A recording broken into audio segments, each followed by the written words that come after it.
The morning sun cast a golden glow across the courtyard of Windsor Castle as Prince William and Catherine stepped out for what was supposed to be a routine royal engagement.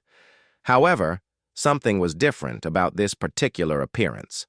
The couple moved with an unmistakable confidence that seemed to radiate from within, carrying themselves with the poise and dignity that could only be described as truly regal.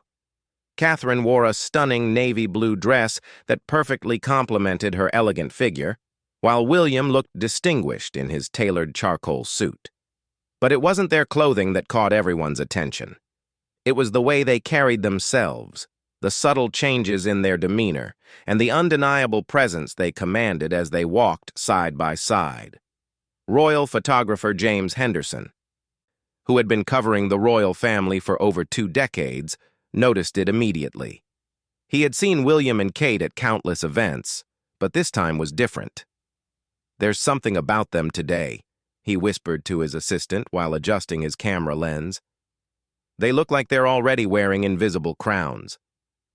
The couple's first stop was a local community center where they were scheduled to meet with families affected by recent flooding in the area.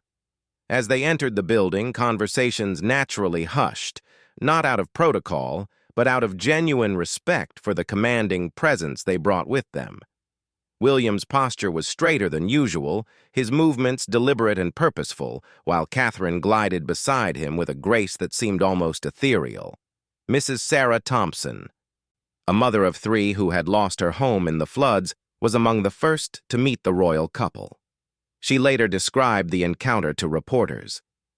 "When they walked in, it felt like the room changed. Prince William looked me straight in the eyes when I told him about losing everything, and I could see he truly understood. Princess Catherine held my hand and spoke to me like I was her own sister. They didn't just visit us. They were truly present with us." The couple spent nearly an hour longer than scheduled at the community center, sitting on the floor with children, listening intently to elderly residents' stories, and offering genuine comfort to those who had lost so much. William rolled up his sleeves to help serve lunch, while Catherine sat cross-legged on a mat, reading stories to a group of young children whose schools had been damaged in the flooding. Social media began buzzing within hours of the first photographs being shared. Royal watchers and casual observers alike noticed something extraordinary about the images. Twitter user AgeRoyalFan2024 wrote, "Is it just me, or do William and Kate look like they've stepped into their destiny today? The way they're carrying themselves is absolutely magnificent." The transformation wasn't just physical, it was evident in their interactions with each other as well. Throughout their marriage, the couple had always displayed affection and partnership, but today there was an added layer of understanding between them. They moved in perfect synchronization, each knowing instinctively when the other needed support or when to take the lead in conversations. Royal correspondent Emma Walsh, reporting for the BBC, observed, "What we're witnessing today is not just another royal engagement. This is a couple who seems to have fully embraced their future roles.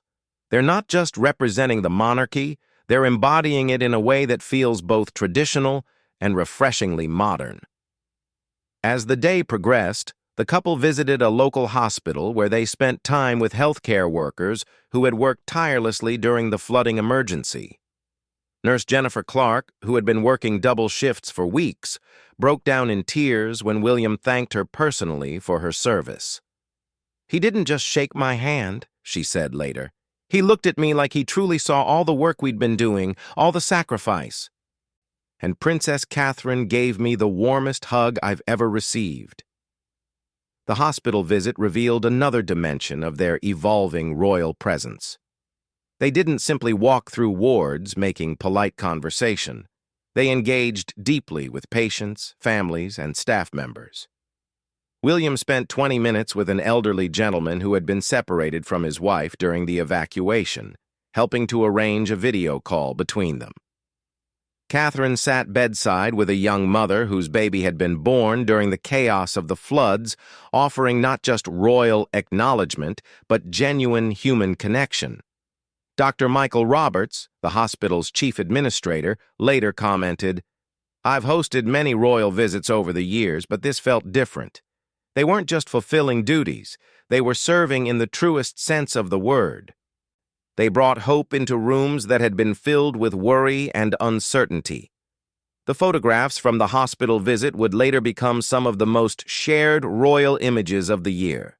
In one particularly striking photo, William is seen kneeling beside a wheelchair-bound veteran, both men deep in conversation, their faces reflecting mutual respect and understanding. Another image shows Catherine with tears in her eyes as she embraces a young cancer patient, her royal composure softened by genuine emotion. As news of their extraordinary day spread, royal experts began analyzing what they were witnessing. Royal biographer Andrew Morton appeared on evening news programs explaining, "What we're seeing is the natural evolution of a couple who have been preparing for their ultimate roles for over a decade. They're not just practicing being royal anymore. They're living it authentically." The couple's final stop of the day was a local school that had served as an emergency shelter during the flooding. Children who had been displaced from their homes had been attending classes there, and many families were still staying in the converted gymnasium. As William and Catherine arrived, something magical happened that no one could have anticipated. A group of children, ages 5 to 10, had prepared a special presentation for the royal visitors. But instead of the usual formal welcome, 8-year-old Tommy Peterson stepped forward and simply said, "You look like a real king and queen today. Are you practicing?" His innocent observation, delivered with complete sincerity, seemed to capture what everyone had been sensing throughout the day. Catherine knelt down to Tommy's eye level and smiled warmly. "We're always learning how to serve people better," she replied. "What do you think a good king and queen should do?" The conversation that followed, with children offering their pure and honest thoughts about leadership and kindness, would be remembered as one of the most touching moments in recent royal history. The day concluded with an impromptu walkabout through the town center, where crowds had gathered hoping for a glimpse of the royal couple. What they witnessed exceeded all expectations. William and Catherine moved through the crowd with ease and confidence, stopping to speak with individuals, accepting flowers from children, and posing for selfies with teenagers. But it was their demeanor that left the lasting impression. Local shopkeeper Maria Santos described the experience. "When Princess Catherine stopped to talk to me about how the flooding had affected my business, she listened like my concerns were the most important thing in the world. And Prince William, when he shook my husband's hand, it was firm and confident, like he was already our king. They both have this presence now that's hard to describe, but you feel it immediately."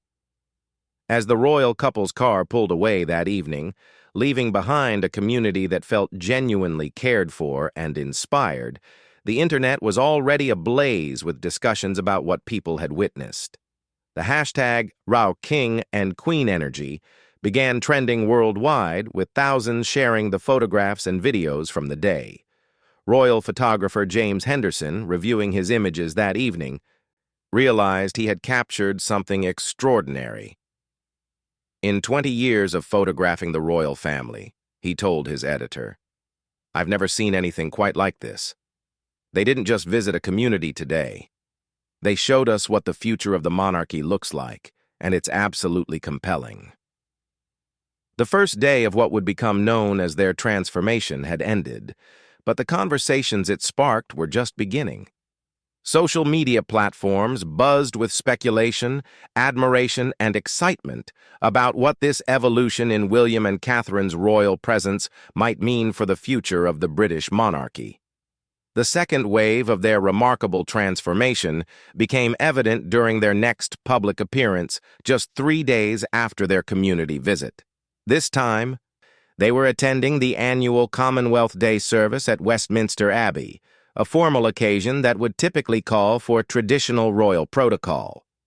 However, William and Catherine arrived with the same magnetic presence that had captivated the flood-affected community, now amplified in the grandest of settings. As their car approached Westminster Abbey, Crowds of royal watchers and tourists had gathered along the barriers, hoping to catch a glimpse of the Prince and Princess of Wales. When the couple emerged from their vehicle, a collective gasp could be heard from the assembled crowd.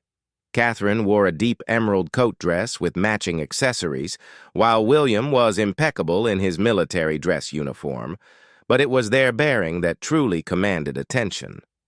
Lady Margaret Thornberry, a longtime royal correspondent for the Times, was positioned near the Abbey entrance. She later wrote, "I have covered royal events for 35 years, and I can honestly say I have never witnessed such a transformation in public presence. The Prince and Princess moved with the confidence of seasoned monarchs, their every gesture seeming to acknowledge their destiny while remaining completely accessible and warm." The couple's entrance into Westminster Abbey was nothing short of spectacular. As they processed down the aisle, heads turned not just out of respect for their titles, but out of genuine admiration for the dignity and grace they radiated. Religious leaders, government officials, and fellow royals all seemed to recognize that something fundamental had shifted in how William and Catherine carried their royal roles. Archbishop Michael Thornton, who conducted the service, later reflected on the couple's presence. "During my sermon, I found myself looking toward the Prince and Princess of Wales several times. There was an attentiveness and spiritual depth in their demeanor that was profoundly moving. They weren't just attending a service. They were fully engaged in the meaning of the moment. The transformation was particularly evident during the hymns and prayers.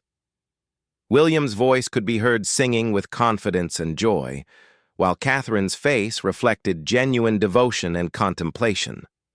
When the congregation prayed for the Commonwealth nations and their people, both William and Catherine closed their eyes and bowed their heads with a sincerity that spoke to their deep understanding of the responsibility they would one day fully inherit. During the greeting portion of the service, where the royal family traditionally meets with Commonwealth representatives, something extraordinary unfolded.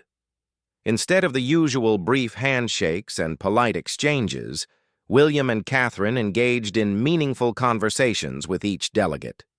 They spoke knowledgeably about specific challenges facing different nations, asked thoughtful questions about local cultures, and offered genuine encouragement for various initiatives.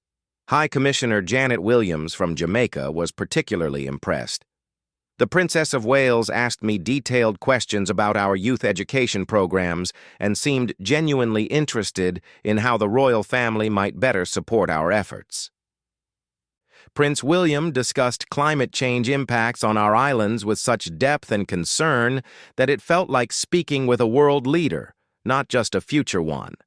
The couple's interaction with children from Commonwealth schools was equally remarkable. A group of young students had been selected to present flowers and share brief performances representing their countries. Rather than the typical formal reception of these gifts, William and Catherine sat on the floor with the children, asking them about their homes, their dreams, and their cultures. 12-year-old Amara Okonkwo from Nigeria was chosen to present a traditional dance. After her performance, Catherine approached her and said, "That was absolutely beautiful, Amara. Can you teach me some of those moves?" What followed was an impromptu dance lesson right there in the Abbey's side chapel, with William clapping along and other children joining in. The joy and laughter that filled the ancient space seemed to embody a new vision of what royal connection could look like. The images and videos from this spontaneous moment spread across social media within minutes.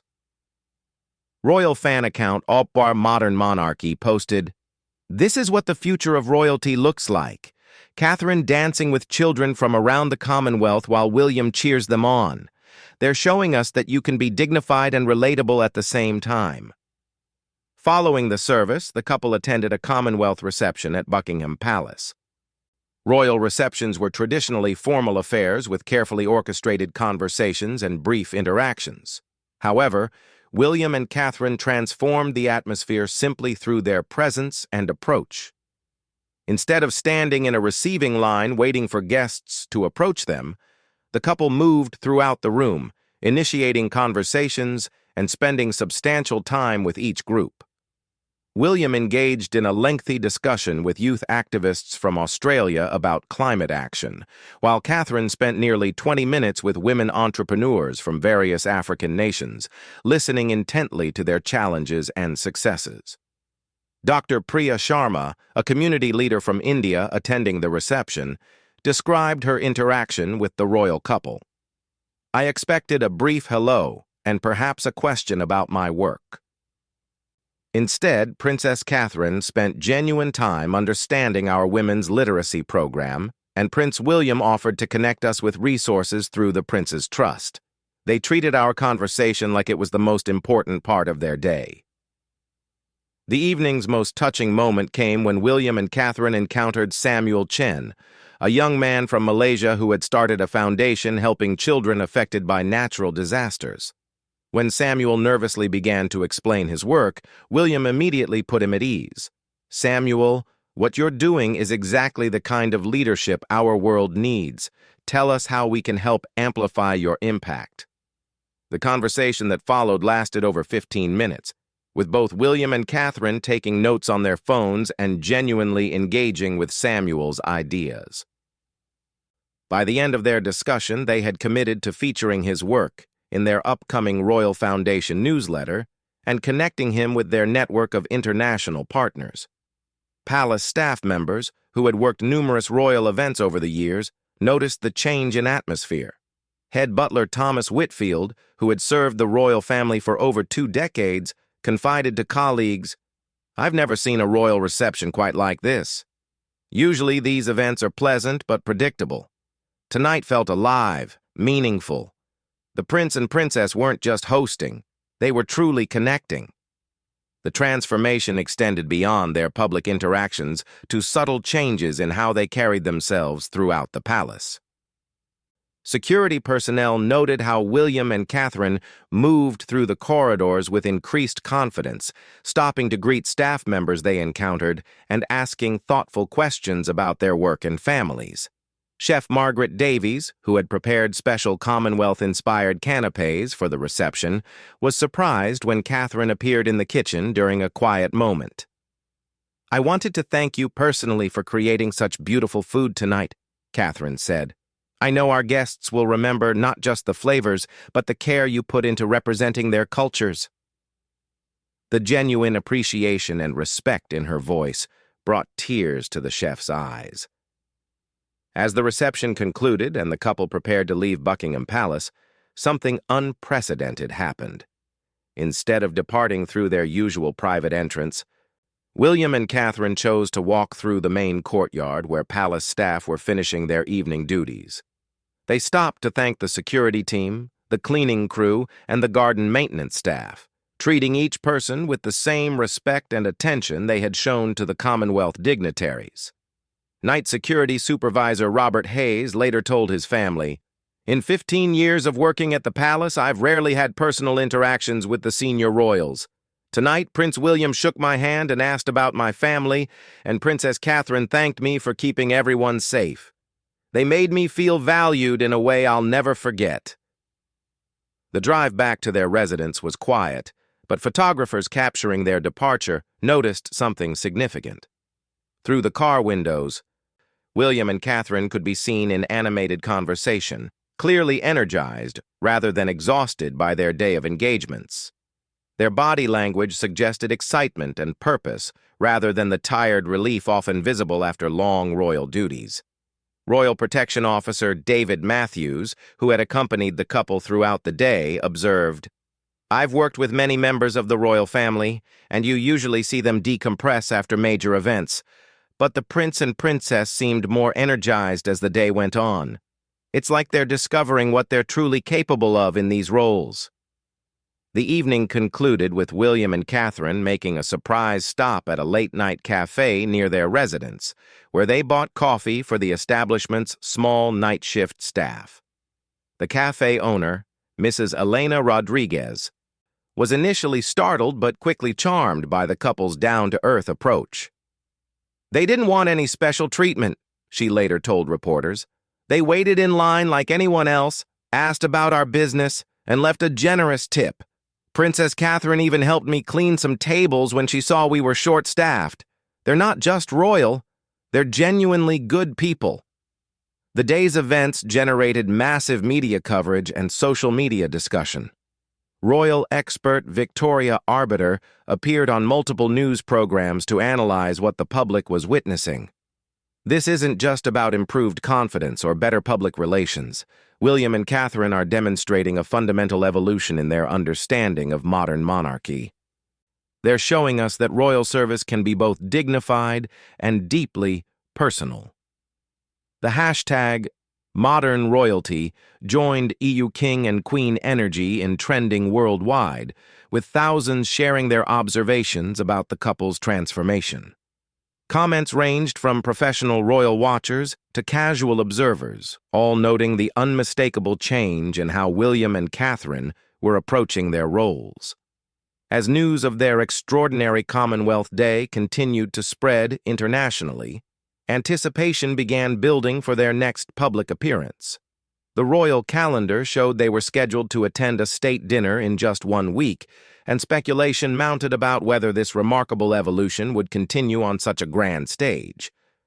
The culmination of William and Catherine's extraordinary transformation reached its peak during the state dinner honoring the visiting president of France and his wife.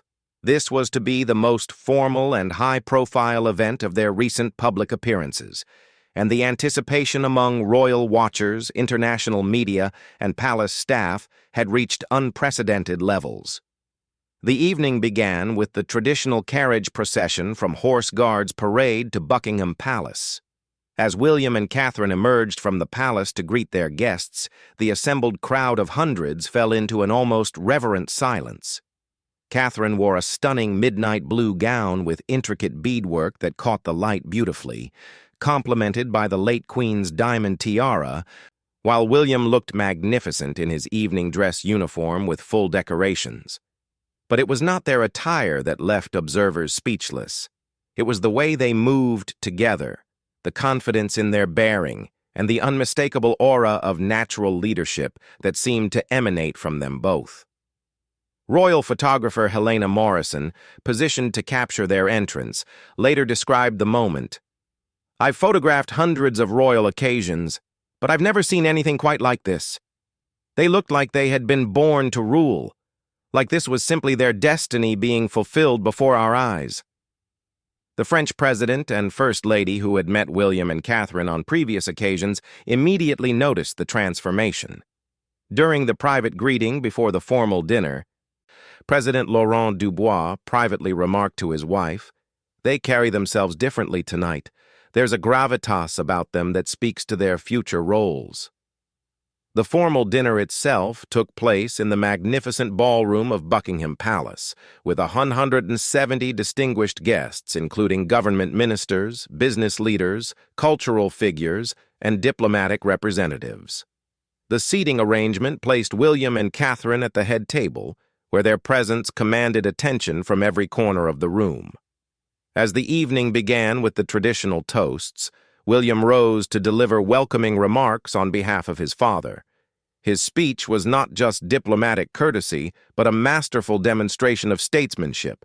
He spoke fluently in both English and French, addressing complex international issues with nuance and wisdom while maintaining warmth and humor. His words about the enduring friendship between Britain and France resonated throughout the room, earning appreciative nods from seasoned diplomats and politicians. Ambassador Marie Leclerc from the French diplomatic corps later commented, "I have attended state dinners around the world for over 20 years. Prince William's remarks tonight demonstrated a level of diplomatic sophistication and personal charisma that was truly impressive. He spoke like a future head of state who already understands the weight and privilege of his position." Catherine's role during the dinner was equally remarkable. Traditionally, royal spouses at state dinners engage in polite conversation with their immediate table companions. However, Catherine transformed her section of the evening into meaningful diplomatic engagement. She conducted substantive conversations about educational initiatives, women's rights, and cultural exchange programs with ministers and business leaders from both countries. Dr. Sophie Laurent, France's Minister for Education, found herself in an extensive discussion with Catherine about innovative teaching methods and international student exchange programs. Princess Catherine demonstrated impressive knowledge about educational policy and genuine passion for improving opportunities for young people. She wasn't just making conversation, she was actively exploring ways our countries could collaborate more effectively. The evening's most memorable moment came during the entertainment portion of the dinner. A string quartet performed pieces by composers from both nations, and when they concluded with a beautiful rendition of La Vie en Rose, Catherine surprised everyone by standing and applauding with such genuine enthusiasm that the entire room followed suit in an extended ovation. French cultural attaché Jacques Moreau was deeply moved. The Princess of Wales didn't just politely appreciate our music, she celebrated it with a passion that honored our culture. Her response showed deep respect and understanding for the arts as a bridge between our nations. Following the formal dinner, guests moved to the palace's blue drawing room for coffee and continued conversation. This less structured portion of the evening traditionally allows for more relaxed interactions, but William and Catherine elevated these casual conversations into meaningful diplomatic engagement.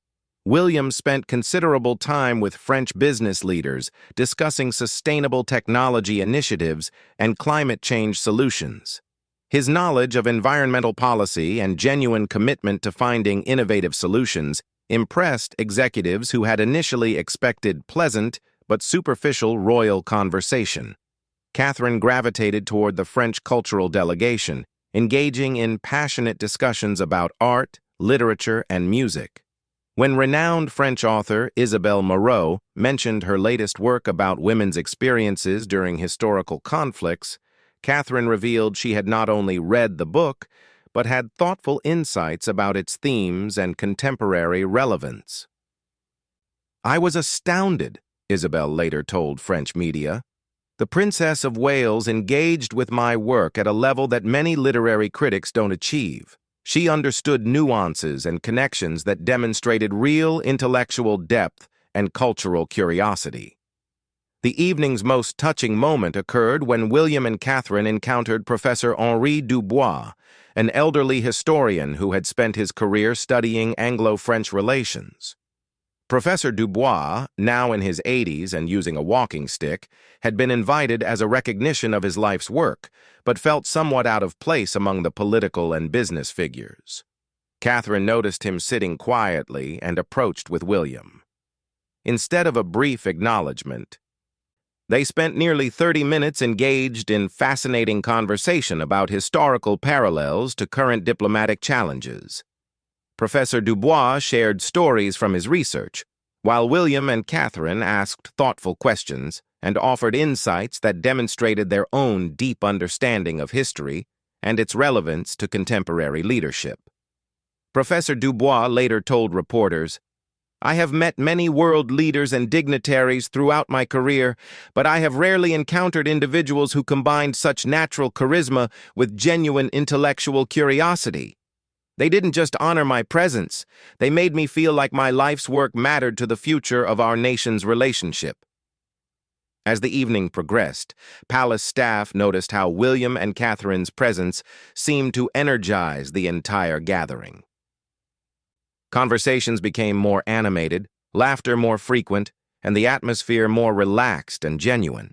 Even seasoned diplomats and politicians typically guarded at such events appeared to open up and engage more authentically. Head of Protocol Sir James Whitmore, who had overseen dozens of state dinners during his career, privately observed, "I've never seen a state dinner quite like this. The Prince and Princess of Wales didn't just host the event, they transformed it into something more meaningful. Every conversation seemed deeper, every interaction more genuine." The evening's conclusion provided the most dramatic evidence of William and Catherine's transformation. As guests prepared to depart, both the French president and First Lady requested private moments with the royal couple. These unscheduled conversations extended the evening by over an hour, as the four leaders discussed everything from international cooperation to personal reflections on public service. President Dubois emerged from the private meeting visibly moved. In an impromptu statement to waiting French media, he said, "Tonight, I had the privilege of speaking not just with the future King and Queen of England, but with two individuals who embody the best qualities of modern leadership. Their wisdom, compassion, and vision give me great optimism for the future of international cooperation." The French First Lady, known for her reserved demeanor at diplomatic events, was equally effusive in her praise. Princess Catherine possesses a rare combination of grace, intelligence, and authenticity that makes her an extraordinary representative of her country and her future role. Their conversation tonight will stay with me for years to come. As the final guests departed Buckingham Palace, William and Catherine remained in the courtyard, personally thanking the palace staff who had made the evening possible. From the kitchen crew to the security team, from the musicians to the cleaning staff, they ensured that every person felt valued and appreciated for their contribution to the evening's success. Master Chef Robert Sterling, who had overseen the elaborate dinner preparation, was approached personally by both William and Catherine. "Your menu tonight was absolutely perfect," Catherine told him. "Every dish honored both our cultures beautifully." William added, "The care and artistry you put into tonight's dinner helped make this a truly special diplomatic occasion." The evening's final gesture captured perfectly what had made William and Catherine's transformation so remarkable. As they prepared to return to their private quarters, they noticed that one of the young palace pages, Thomas Wright, was struggling with heavy equipment. Without hesitation, William removed his evening jacket and helped carry the items, while Catherine held doors and offered encouragement. This simple act of service, witnessed by remaining staff members and captured by palace security cameras, would later be described by royal correspondents as symbolic of their evolved approach to leadership. They weren't just performing royal duties, they were embodying the servant leadership that defines the best of monarchy. The media coverage of the state dinner dominated international headlines for days. Royal experts from around the world offered analysis of what they had witnessed, with many suggesting that William and Catherine had demonstrated they were not just preparing for their future roles, but were already fulfilling them with remarkable skill and authenticity. Royal biographer Amanda Foreman wrote in The Telegraph, "Last night, we witnessed the emergence of a new era of British monarchy. The Prince and Princess of Wales showed us that modern royal leadership can be both dignified and deeply human, both traditional and refreshingly contemporary." The social media response was equally overwhelming. Videos of highlights from the evening garnered millions of views across platforms, with comments from around the world praising the couple's natural charisma, genuine warmth, and obvious readiness for their future responsibilities. International observers began speculating about what this transformation might mean for the future of the British monarchy and its role in global affairs. Diplomatic analysts suggested that William and Catherine's evolution represented a new model for how modern royalty could engage meaningfully with international challenges while maintaining the dignity and tradition that makes constitutional monarchy effective. The three extraordinary public appearances had indeed sent the internet into a frenzy, but more importantly, they had demonstrated that William and Catherine were not just preparing to be king and queen, they were already embodying the very best qualities of those roles. Their natural progression into their destiny was complete, and the world had been privileged to witness the emergence of truly extraordinary future monarchs who already carried the unmistakable aura of royalty with grace, wisdom, and authentic dedication to service.